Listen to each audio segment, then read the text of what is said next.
In the dark corner of history, where bigotry and hatred intersect with tragedy, we find the most chilling cases of hate crimes. Today, we'll take you on a journey through those whose lives were cut short by rampant racism and senseless violence. Edgar Ray Killen, the most notorious case in American history. Our first case literally shocked the entire United States. And yes, I know you might be thinking, how bad could this sweet old man with a Type B oxygen tank be? While they say you shouldn't judge a book by its cover, that's never been more applicable. It all began in the town of Philadelphia. Not that famous Philadelphia, but the lesser-known Philadelphia, Mississippi, back in 1964. In fact, the case wasn't closed until 2005. Before that, the guy seemed like a regular sawmill operator and part-time Baptist minister, which sounded innocent enough.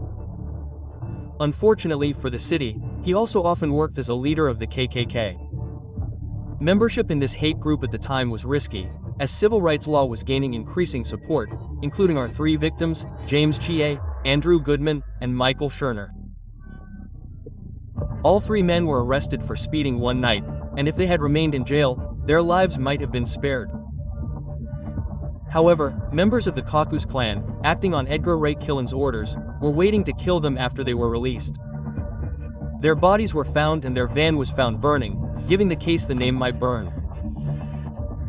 At the time, Ray Killen was a suspect, but was released due to his reputation as a preacher. However, the case was reopened in 2005 when a former Ku Klux Klan errand boy, Mike Hatcher, testified that Killen had bragged to him about the three murders the day after the incident. Despite being 80 years old at the time, Killen was put on trial for 7 days in 2005 and was charged with the unusual charge of manslaughter rather than murder for the deaths of the three men. This court sentenced him to 20 years in custody in the Mississippi Department of Corrections.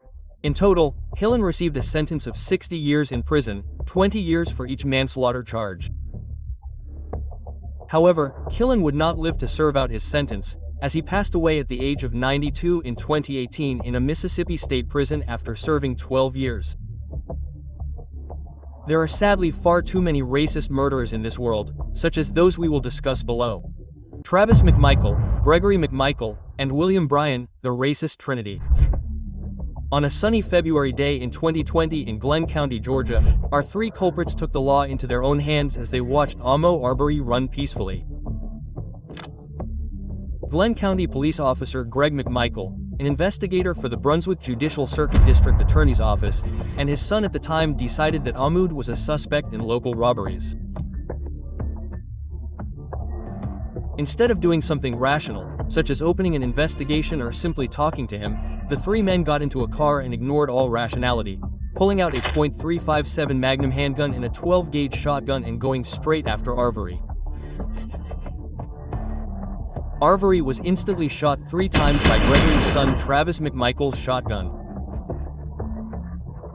Police quickly arrived on the scene, but luck was on the side of the three men as they continued to be dismissed for lack of probable cause, and several prosecutors stepped away from the case, as Greg McMichael had worked in his office. However, after Arbery was acquitted of the robbery charges, the three men were once again under suspicion with a video taken by William Bryan, which showed the struggle between Travis McMichael and Ahmaud Arbery just prior to his murder. It could be argued that Bryan harmed himself and his fellow officers and that his managerial aspirations landed them in prison. All three men were tried, and to no one's surprise it was determined that this was a racially motivated attack. All three men received life sentences for second-degree murder and aggravated assault, while Travis was also charged with premeditated murder. However, in a swift stroke of justice, Travis and Greg were not given a chance for parole.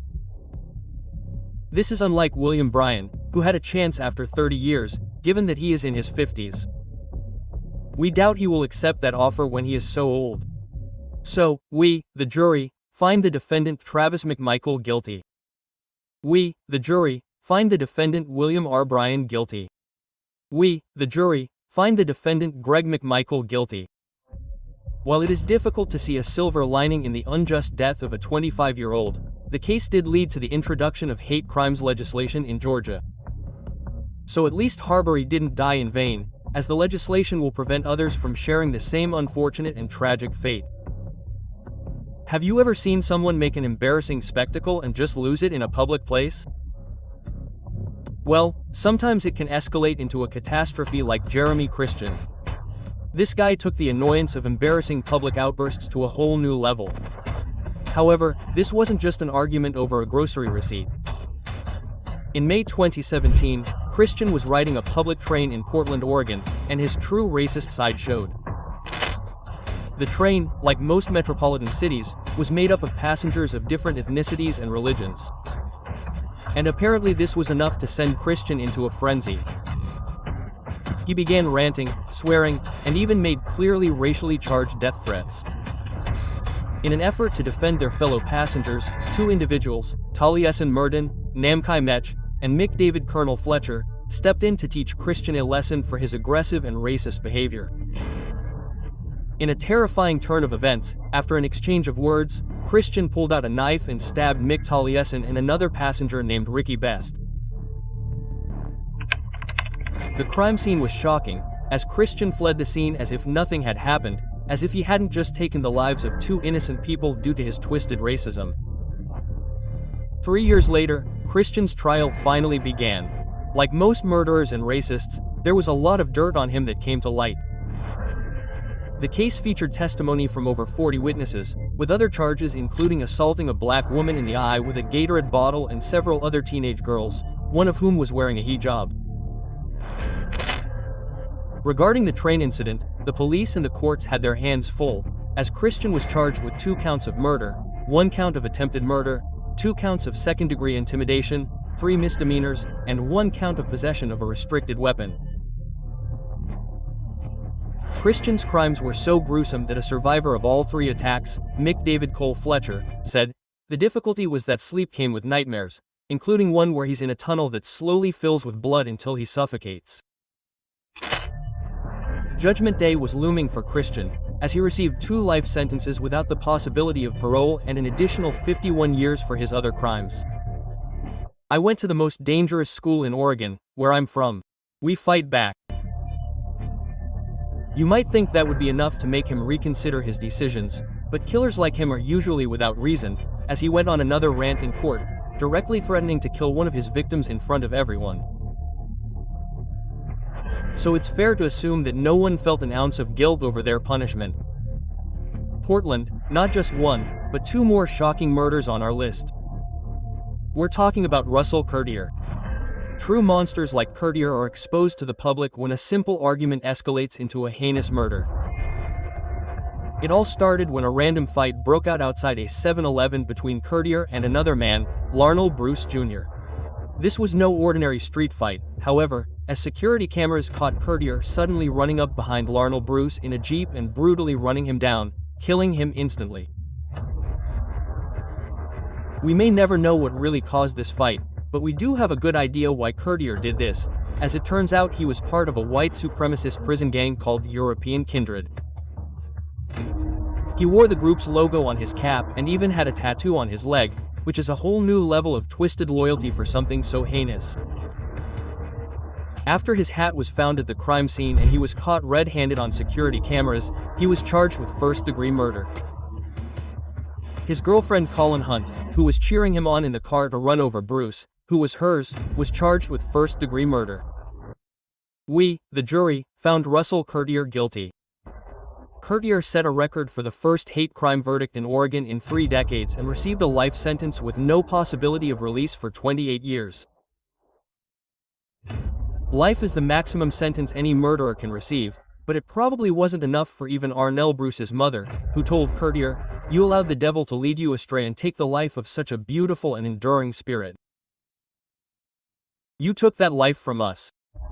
With most hate crimes committed by white supremacists against people of color, what happens when those roles are reversed? As to indictment number 4, we, the jury in the aforementioned action, find the defendant Corey Ali Muhammad guilty. Corey and Muhammad's racially charged attacks are racist no matter what race they target. And in Corey's case, he targeted all white people. It all began in 2017 at the Motel 6 in Fresno, California, where Corey brutally shot and killed a security guard, Carl Williams. You would think he would stop there, but far from it. Instead, he decided to wage an all-out war on white people, using the inhumane excuse of, "There's no point in going after just one murder." In his killing spree, Corey took the lives of 3 more victims: Zakar Randalls, Mark Gassett, and David Jackson. Corey was charged with 4 counts of murder and 2 counts of assault, and while he tried to pretend sanity, he fooled no one and was sentenced to 206 years in prison without the possibility of parole. Fortunately, we have good reason to believe that he will never go out and hurt anyone else. But haven't you seen this incident? I wouldn't miss it, would you? Ah,